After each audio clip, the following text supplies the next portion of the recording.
Terima kasih Anda masih bersama kami dalam Metro Pagi Prime Time. Pemirsa, lonjakan suara Partai Solidaritas Indonesia terus menjadi sorotan.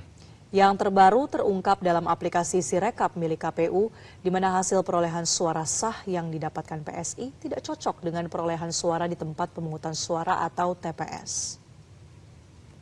Suara Partai Solidaritas Indonesia di pemilu 2024 kian banyak dipertanyakan lantaran melonjak signifikan di sistem informasi rekapitulasi suara atau Sirekap milik KPU RI.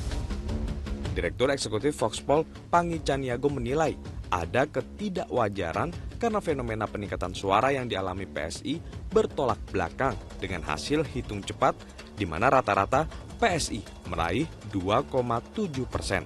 Kenapa ini bisa terjadi? Kenapa bisa terjadi? Nah, itu yang saya ingin jelaskan. Di Pilpres itu tidak terjadi lonjakan itu.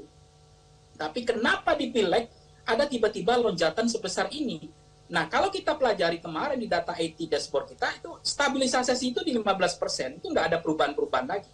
Baik itu data Pileg maupun Pilpres di 2000, sampling frame kita 2000 TPS. Nah, kalau misalnya terjadi probability, ada Bang Ade bilang tadi begini, kan ada data yang belum masuk di daerah lain misalnya, terutama daerah-daerah PSI yang kuat. Itu sebenarnya tidak ada relevansinya. Nah, pertanyaannya itu wajar atau tidak wajar? Ya. Biasanya kalau data masuk sudah besar, itu perubahan atau volatilitas suara itu makin berat terjadi. Jadi perbedaannya itu jadi 0,0, 0, sekian gitu ya. Kalau misalnya data udah 65% kan besar sekali. Ya. Nah, tetapi apakah itu karena ada faktor kecurangan? Saya tidak tahu. Kalau ada satu partai suaranya turun, sementara partai lain suaranya naik, apapun alasan Anda, C1-nya datang dari wilayah yang manapun, itu pasti kecurangan. Nggak ada lagi. Sekarang, quick count yang sudah beredar sejak 14 Februari itu mengatakan margin of error-nya, tingkat kesalahan yang bisa diterima, itu kurang dari 1% atau maksimal 1%.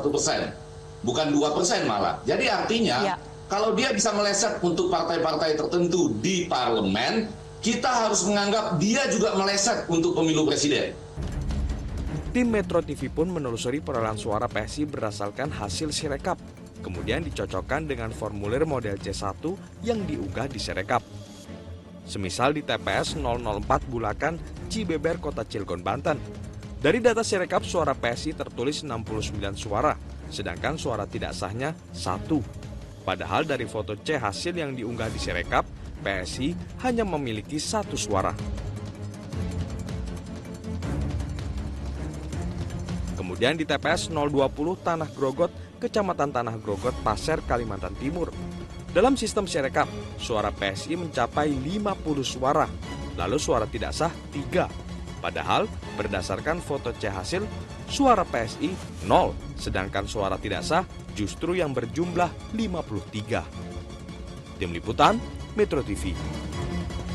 Jelajahi cara baru mendapatkan informasi. Download Metro TV Extend sekarang.